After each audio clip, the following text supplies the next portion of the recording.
Olá, como vão? Hoje vamos falar sobre um tema importante sobre esquizofrenia.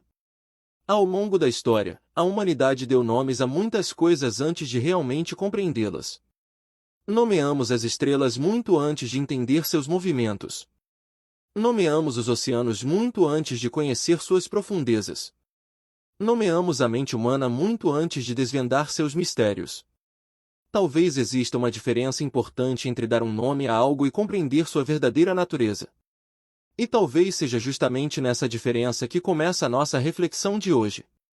Quando ouvimos a palavra esquizofrenia, geralmente pensamos em sintomas, diagnósticos, classificações e definições.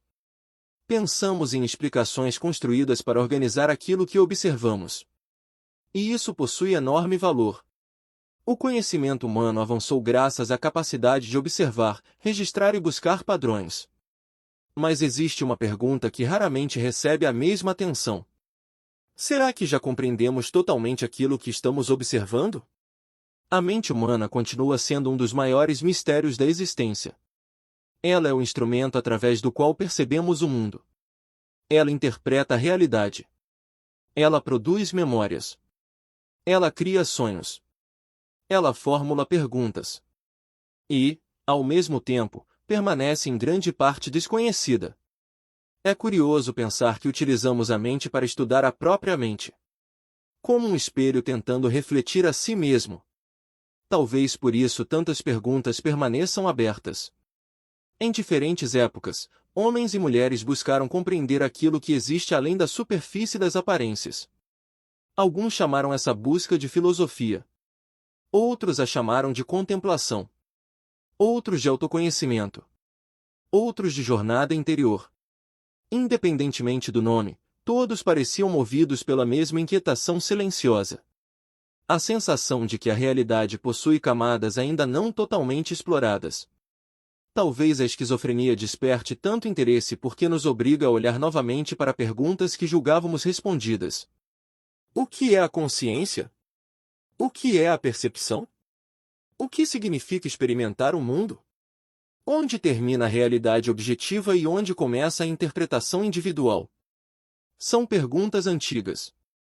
E talvez continuem antigas justamente porque ainda não encontramos todas as respostas. Muitas vezes, a humanidade avança quando substitui a certeza pela curiosidade. Quando abandona a ilusão de que já sabe tudo. Quando aceita caminhar em territórios desconhecidos. Existe algo profundamente iniciático nessa postura. Não porque ela ofereça respostas definitivas, mas porque ensina a conviver com o mistério. Em antigas tradições simbólicas, o iniciado não era aquele que possuía todas as respostas. Era aquele que aprendia a fazer perguntas melhores. Era aquele que compreendia que o desconhecido não é necessariamente um inimigo. Às vezes, é um convite. Talvez a consciência humana seja semelhante a um vasto território ainda em exploração. Imagine um viajante caminhando por uma floresta imensa durante a madrugada. A luz que ele carrega ilumina apenas alguns metros à frente. Aquilo que está iluminado representa o conhecimento que já conquistamos.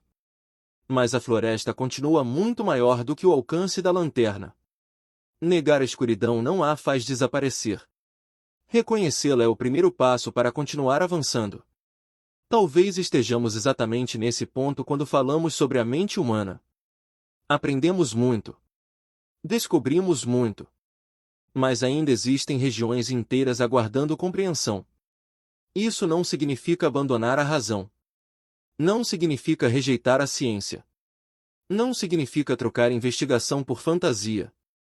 Significa apenas reconhecer que a humildade intelectual também é uma forma de sabedoria. A verdadeira busca pelo conhecimento não nasce da arrogância. Nasce do reconhecimento dos próprios limites. Talvez seja por isso que alguns temas continuem despertando fascínio. Eles nos lembram que ainda estamos aprendendo. Eles nos lembram que ainda existem portas fechadas. Eles nos lembram que nem todos os mapas foram desenhados. E talvez isso seja algo belo. Vivemos em uma época que valoriza respostas rápidas. Mas algumas perguntas exigem uma caminhada longa. Alguns mistérios não se revelam imediatamente. Algumas verdades parecem se aproximar apenas daqueles que permanecem atentos. Talvez a esquizofrenia seja um desses temas que nos convidam a permanecer atentos. Não necessariamente porque possua respostas ocultas, mas porque revela o quanto ainda precisamos aprender sobre a experiência humana. Afinal, compreender a mente talvez seja uma das maiores jornadas já iniciadas pela humanidade. Uma jornada que atravessa laboratórios, bibliotecas, filosofias e gerações inteiras. Uma jornada que ainda está longe de terminar. E talvez a pergunta mais importante não seja se já encontramos todas as respostas. Talvez a pergunta mais importante seja outra. Estamos dispostos a continuar procurando? Porque toda grande descoberta começa exatamente assim. Com alguém que teve coragem de admitir: talvez eu ainda não compreenda completamente. E, às vezes, esse é o primeiro passo de toda verdadeira iniciação. Não a iniciação em um segredo, mas a iniciação na busca. Na capacidade de permanecer aberto ao mistério sem abandonar a lucidez. Na coragem de caminhar sem possuir todas as certezas. E na sabedoria de reconhecer que, diante da vastidão da mente humana, talvez ainda estejamos apenas nos primeiros capítulos da história. Se está gostando do conteúdo, compartilhe com o próximo, pois a diferença somos nós que fazemos.